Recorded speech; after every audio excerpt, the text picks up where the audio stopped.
तुम्हारे भैया को ऑफिस जाने में देर हो रही है। हाँ भाभी, बस अभी बनाती हूँ। करिश्मा, तुम ये ढीलापन छोड़ दो। कल को पराए घर जाना है। वहाँ अगर तुम इस तरह से काम करोगी तो लोग क्या कहेंगे कि माँ ने और भाभी ने कुछ सिखाया नहीं। और तुम्हारी दोनों बहनें कहाँ हैं? रेशमा मार्केट गई है और मनीषा सो रही है। क्या? सुबह के 8 बज रहे हैं और ये महारानी अभी भी सो रही है? ये कहते हुए सविता अपनी सास दुर्गा देवी के पास जाती है। माँ जी, देख रही हो अपनी बेटियों के तौर तरीके? क्या हुआ बहू, सुबह सुबह क्या कर दिया मेरी बेटियों ने? अरे एक तो अभी अभी उठकर किचन में गई है, दूसरी सुबह सुबह बाहर चली गई और तीसरी अभी तक सो रही है। क्या करूं मैं इन तीनों का, मैं तो परेशान हो गई हूँ। जा जाकर उठा उसे और रेशमा से मैं बात करती हूँ। सविता सीधा मनीषा के कमरे में जाती है और उससे कहती है, महारानी जल्दी उठो, सूरज सर पर आ गया है। भाभी थोड़ी देर और सोने दो ना, मैं रात को लेट सोई थी। वो क्या ना, यूनिट टेस्ट चल रहे हैं। शराफत से उठती है या नहीं, या फिर पानी की भरी बाल्टी डालूं तेरे ऊपर? नहीं भाभी, मुझे बिस्तर में नहीं लाना, उठती हूँ मैं। मनीषा जल्दी से उठकर बाथरूम में चली जाती है। सभी आराम से बैठकर नाश्ता कर रहे होते कि तभी रेशमा बाजार से हाथ में सामान लिए आ जाती है। रेशमा को देखते ही सविता उस पर बरस पड़ती है। लो, आ गई महारानी। ऐसा भी क्या सामान लाना था जो सुबह आंख मलते ही बाजार की तरफ रवाना हो गई? भाभी, कल आप ही तो चीख रही थी कि घर का सारा सामान मुझे ही लाना पड़ता है, घर में किसी को भी किसी काम से कोई लेना देना नहीं है। अब मैं बाजार जाकर सामान ले आई तो आपको इस बात से भी तकलीफ हो रही है? देख रही हो माँ जी, अपनी बेटी की जुबान कैंची से भी तेज चलती है। और मयंक, आप तो कुछ कहेंगे नहीं अपनी लाडली बहन को? रेशमा, अपनी भाभी से ऐसे बात नहीं करते। चलो माफी मांगो। भैया, मैं क्यों माफी मांगू? आप भाभी से बोलिए ना कि हम पर कम हुक्म चलाया करे। हम इस घर की बेटियां हैं और आपकी पत्नी की ननद है, नौकरानी नहीं। लो कर लो बात। इनकी भलाई के लिए कुछ भी बोलो तो इन्हें बुरा लग जाता है। इस घर में यही इज्जत है मेरी। देख लो माँ जी, आपकी बेटी किस लहजे में मुझसे बात कर रही है। सविता वहां से चली जाती है। मयंक को बहुत गुस्सा आता है, वो भी वहां से चला जाता है। फिर करिश्मा रेशमा को समझाती है, रेशमा, तुम्हें भाभी से माफी मांग लेनी चाहिए थी ना। लेकिन दीदी, मैंने कुछ किया ही नहीं तो मैं माफी क्यों मांगू? हाँ करिश्मा दीदी, रेशमा दीदी जैसे ही घर में आई भाभी ही उन पर चिल्ला रही थी। हाँ, मैं मानती हूँ कि गलती भाभी की थी। मैं तो इसलिए बोल रही हूँ कि भाभी ने माँ को तो पूरी तरह अपने वश में कर लिया है। वो हमारी बात सुनती ही नहीं। मयंक भैया हमारे लिए हमेशा खड़े रहते हैं, इसलिए उनकी बात का मान तो तुम्हें रखना चाहिए था ना।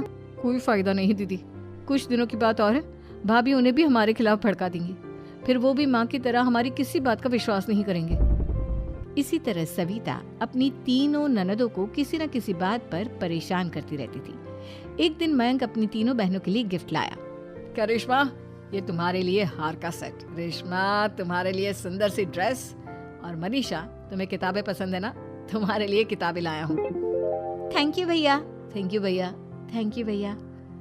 करिश्मा, तुम्हारा नेकलेस कितना सुंदर है। ये भैया कहाँ से ले आए होंगे? मैंने भैया को 3 दिन पहले फोन पर ये डिजाइन दिखाया था और आज भैया ये ले आए। सविता तो अपनी ननदों के गिफ्ट्स देखकर जल गई और करिश्मा का नेकलेस तो उसे भी बहुत पसंद आया था। अपनी बहनों के लिए कितना अच्छा नेकलेस लेकर आए हैं, मुझे कभी कोई गिफ्ट नहीं दिया। मैं आज ही ये हार चुरा लूंगी। रात में सविता करिश्मा का हार चुरा लेती है और इसी तरह उसे अपनी ननदों की जो भी चीज़ अच्छी लगती वो उसे मांगती नहीं, बल्कि रात के अंधेरे में चुरा लेती। इसी तरह दिन बीतते गए और सविता ने मयंक के दिल में भी उसकी बहनों के लिए नफरत पैदा कर दी। एक दिन मयंक ने करिश्मा और रेशमा के लिए रिश्ता देखा और ये बात उसने घर में सबको बताई। माँ, करिश्मा और रेशमा के लिए बहुत अच्छा रिश्ता आया है। वो लोग कल इन्हें देखने आ रहे हैं। आप और सविता मिलकर सारी तैयारी कर लेना।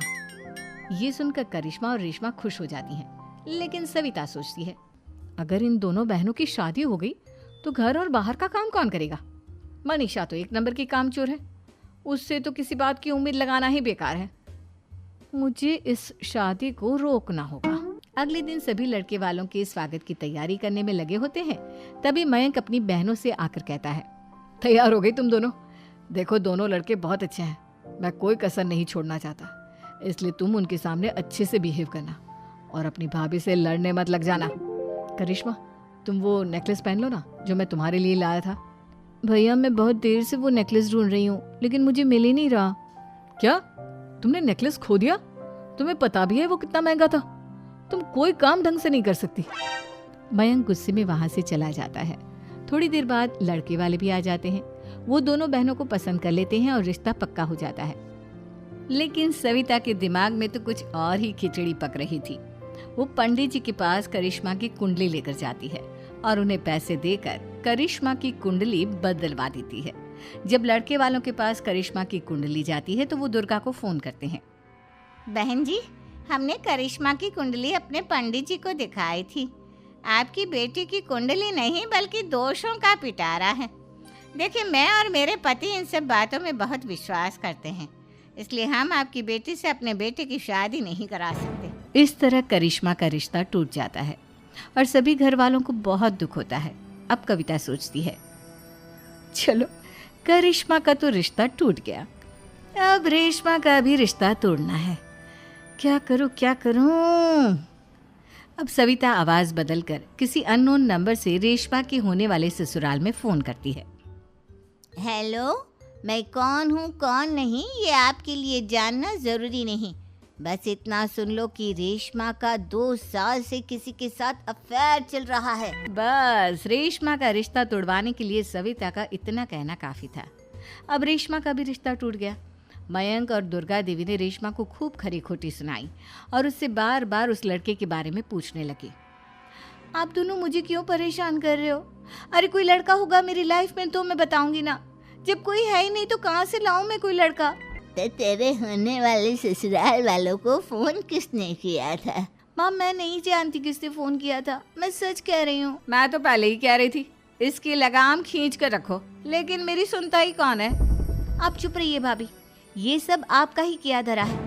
अब तीनों बहनों को विश्वास हो जाता है कि ये सब उनकी भाभी ही कर रही है। तीनों बहनें अपनी भाभी को सबक सिखाने के लिए एक वकील कर लेती है और घर में हिस्सा मांगना। देखो भैया, माँ बाप की जायदाद में जितना बेटों का हक होता है उतना ही बेटियों का, इसलिए इस घर के 4 हिस्से होंगे और हमें अपना हिस्सा चाहिए। मैंने तुम्हारे लिए क्या क्या नहीं किया और तुम इस घर में हिस्सा मांग रही हो? भैया, आप और माँ हम बहनों की कोई बात नहीं सुनते हो और भाभी हमारी शादी नहीं होने देगी क्योंकि उन्हें लगता है कि आप हमारी शादी में ज्यादा पैसा लगाओगे और उन्हें हम जैसी फ्री की नौकरानी कहाँ मिलेगी। तो हम भाभी के साथ तो रह नहीं सकते, हम बहनों को अपना हिस्सा चाहिए। अरे तुम्हें शर्म आनी चाहिए अपनी भाभी पर ऐसा इल्जाम लगाते हुए। वो तुम्हारी